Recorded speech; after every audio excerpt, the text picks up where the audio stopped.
Hello guys, ang ganda dito sa Boracay guys, oh. Ayan, yan yung isla Boracay guys. Ayan, ang napakaganda talaga dyan guys. Ayan, nakikita mo yan guys. Yung kapag taga dito ka guys, taga Katiklan ka po guys, yung pamasahe lang po dyan 50 pesos lang po. Pero kapag turista ka po guys, yung pamasahe dyan 500 po papunta doon guys. Ang lapit lang po yan guys, pwede lang maglangoy ka guys. Ang ganda talaga guys, no. At yan guys, yan. Yan, ang lapit lang talaga yan guys. So, pwede lang ka guys, yun maglangoy guys, yan. Yan yung pantalan dyan guys, oh.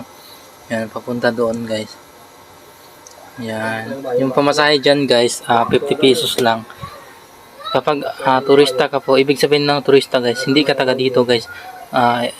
It means taga dyan ka sa Iloilo proper, o taga Iloilo ka, or taga Negros, Cebu, Manila, yan, or taga ibang bansa. Yan pong mga turista guys. Yung bayad mo po dito guys is 500 pesos guys. Yan po guys. Pero taga dito ka talaga sa Katiklan guys, yung babayaran mo lang dyan guys is 50 pesos. Pero may ituro ako sa inyo guys, kung gusto mo talaga makasave or isa ka sa mga adventure na balak pumunta dito at saka wala kang sapat na budget, yung gagawin mo po guys ay dito ka muna guys.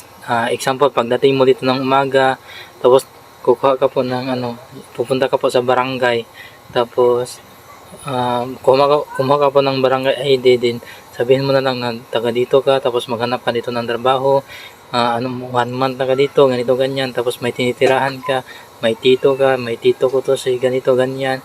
Yan yung gagawin mo guys para makasave ka po 50 pesos kung mababayad mo guys. Pupunta ka ng Boracay guys. Yan ang po mapayo ko guys, kasi na-experience ko yan dito guys eh. Yan guys. Okay. Dito ang landingan sa airplane guys, yung airport guys. Airplane po guys. Yan, Cebu Pacific yan guys. Cebu Pacific yan guys. Yan, Philippine Airline yan guys. Dami dito guys. At saka mga taga-ibang bansa na mga aeroplano din guys. Andito guys. Yung sa Fly Emirates guys. Andito nakita ko. Yan, ito yung airport guys. Yan, airport dito guys. Yan, ang ganda guys, no. Yan, yung daming barko dyan guys. Yan yung pantalan guys.